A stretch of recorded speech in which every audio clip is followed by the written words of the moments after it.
এটি হলো 16 সোলারের একটি টেবিল ফ্যানের স্টেটর। এইটার কয়েলটা আমরা বাঁধবো। তো কয়েল বাঁধার জন্য এই যে 16 থেকে কতটুকু পরিমাণ বাড়তি রাখছি দেখতেছেন, এই যে সুপার এনামেল কপার দিয়ে আমরা মাপ নিলাম, এই অনুযায়ী আমরা ফরমাতে তার পেঁচাবো। এখানে কিন্তু আরেকটি কয়েল আছে, এটা দেখেন এই কয়েলটি কিন্তু বেশ এই 16 থেকে কিন্তু বাড়তি রয়েছে। ওই হিসাবে আমরা এই মাপটা একটু কিন্তু বাড়তি রেখেছি, যেটা ওই যখন আপনার 800 প্যাচ আমরা দিব, সেক্ষেত্রে কিন্তু দেখা যায় বার্নিশ পেলে আরও টাইট হয়ে যাবে। এই ফরমার মাধ্যমে পেঁচাবো।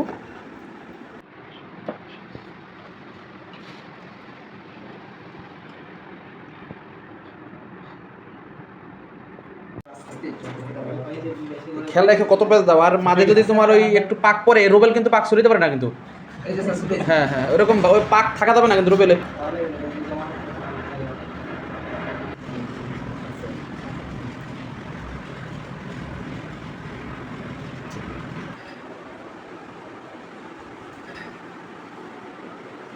এখন এই স্টার্টিংয়ে কত পেঁচ দেওয়া হয়েছে? 750। 750, হ্যাঁ। আচ্ছা, তাহলে আমরা কানেকশনে একবারে দেবো, হ্যাঁ। আচ্ছা, যেহেতু এই তারগুলো খুবই চিকন 37 নম্বরের, সেক্ষেত্রে একটু তোমার ফিনিশিংটা খেয়াল করে দিতে হবে।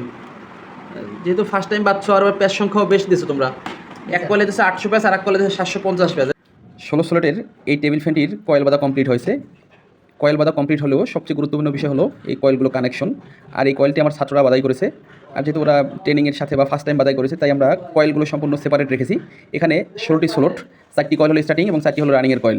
এই বাহিরের 4টি হলো রানিংয়ের কয়েল, 1 2 3 4, আর ভিতরের 4টি হলো স্টার্টিংয়ের কয়েল। এখানে আমরা রানিংয়ে 800 ব্যাচ দিয়েছি, স্টার্টিংয়ে 750 ব্যাচ দিয়েছি।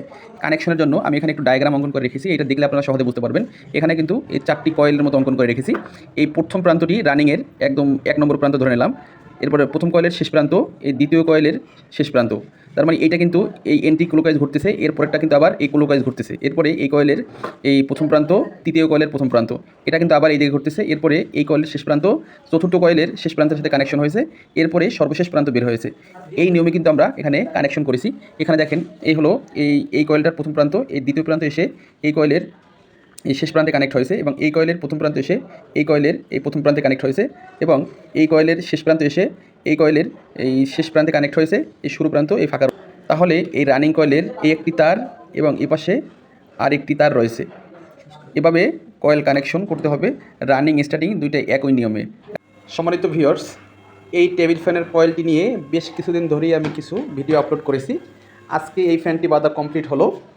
এখনও বার্নিশ করি নাই, কিন্তু ওরা চেকিং করতেছে, প্যারালাল কানেকশনই চেক করতেছে। দেখেন ভালো স্পিড হচ্ছে, কিন্তু যখন সিঁড়িতে কানেকশন করে দেখলাম স্পিড খুব কম ছিল, যদিও ক্যাপাসিটারটি একটু পুরাতন, যার জন্য একটু স্পিড কম দেখায়। আমরা তো কাছ থেকে দেখতেছি ভালো স্পিডই দেখাচ্ছে। আশা করি আপনারা নিজেরাও টেবিল ফ্যান বাঁধতে পারবেন।